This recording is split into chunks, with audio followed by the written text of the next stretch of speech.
बहुत समय पहले की बात है। फारस देश में एक महान राजा था, अहश्वेरोश, जिसे कुछ लोग ज़र्क्सीस भी कहते हैं। उसका राज्य 127 प्रांतों में फैला हुआ था। राजा बहुत धनी और शक्तिशाली था। एक बार उसने अपने महल में एक विशाल भोज रखा, जिसमें सारे राजा, रईस और अधिकारी आए। भोज के अंत में उसने अपनी रानी वश्ती को बुलाया ताकि वह सबके सामने अपनी सुंदरता दिखाए, पर वश्ती ने आने से इनकार कर दिया। इससे राजा बहुत क्रोधित हुआ और उसने वश्ती को रानी के पद से हटा दिया। अब राजा को नई रानी की आवश्यकता थी। उसने अपने सेवकों से कहा कि वे पूरे राज्य में सबसे सुंदर और योग्य युवती ढूंढें। कई लड़कियां महल में लाई गईं। उनमें से एक थी एस्थर, एक यहूदी लड़की।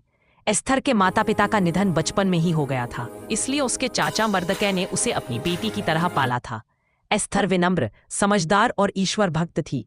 जब एस्थर महल पहुंची तो सबने उसकी सादगी और नम्रता की प्रशंसा की। अंततः राजा ने सब में से एस्थर को पसंद किया और उसे रानी बना दिया। पर किसी को यह नहीं पता था कि एस्थर यहूदी थी। यह बात उसने मर्दकै की सलाह पर गुप्त रख। राजा के दरबार में एक अधिकारी था, हामान, जो बहुत घमंडी और निर्दयी था। वह चाहता था कि सब लोग उसके आगे झुके, पर मर्दकै ने ईश्वर के प्रति अपनी निष्ठा के कारण ऐसा करने से इनकार कर दिया। इससे हामान क्रोधित हो गया। उसने बदला लेने के लिए एक भयानक योजना बनाई। उसने राजा को यह समझा दिया कि यहूदी लोग राज्य के लिए खतरा है और उन्हें नष्ट कर देना चाहिए। राजा ने हामान की बात मान ली और पूरे राज्य में यहूदियों को मार डालने का आदेश जारी कर दिया।